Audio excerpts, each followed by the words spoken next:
The following video will be a discussion of Ayn Rand's Objectivism, the philosophy with the 5 major categories which allow it to be a strong philosophical system. The first one is the Metaphysics, which is basically a discussion and statement and study of the actual existence of the world. And for Ayn Rand, her study of existence was man on this earth while living. There was no extra study of the nature of God or where the universe comes from. It was an actual study of reality based on Aristotle's belief that A equals A. Reality is what it is, the realism that we all can observe. Next was the Epistemology, which is the theory of knowledge, was completely based on reason. Man's mind is able to understand this.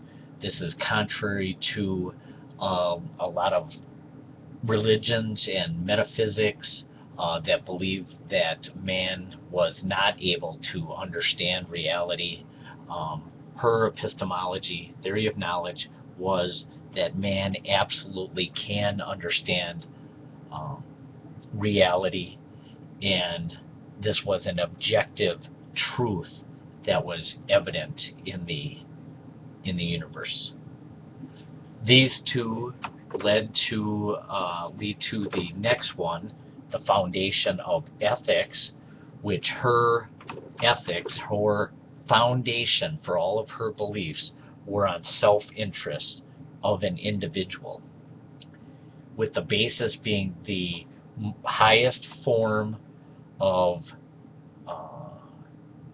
right to protect was one's individual life and the freedom and the ego that exists as a self, as an individual.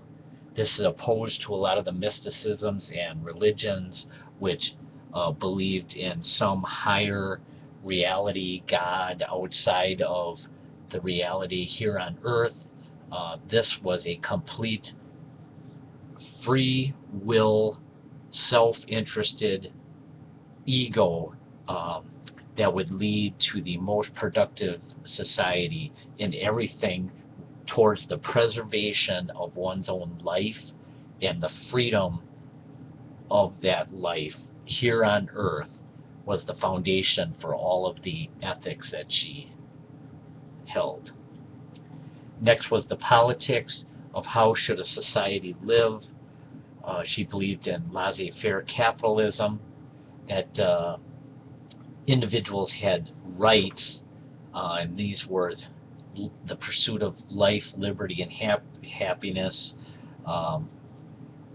No one, government or any other individual, could ever coerce or attempt to take your life, take your private property, take your freedom.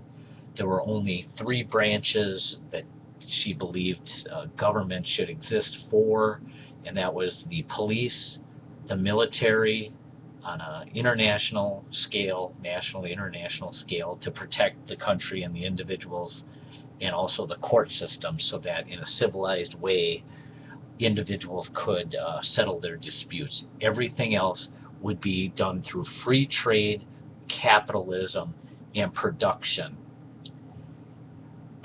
Also, going back to ethics, she believed that the pursuit of one's happiness was the highest goal any individual could have, and that this would be achieved through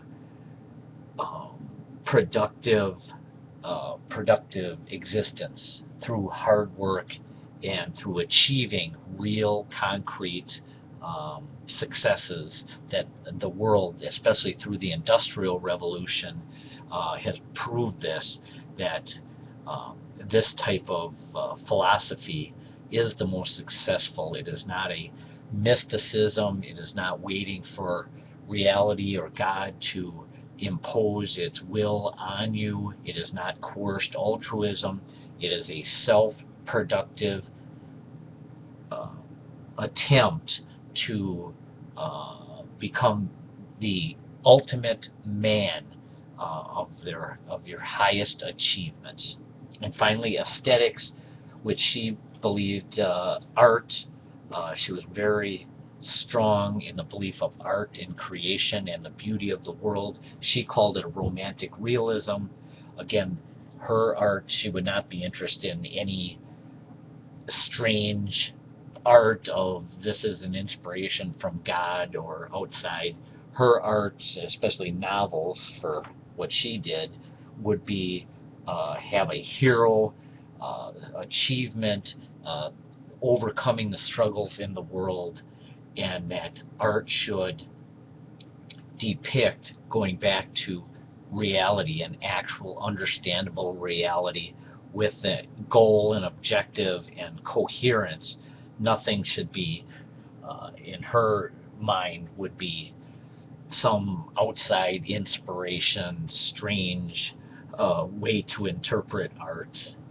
So in a nutshell, these are the basics of what she came up with for her objectivism, an actual philosophy, a science really of a way to live your life based on an objective, realistic fact of how to achieve the highest levels as a man.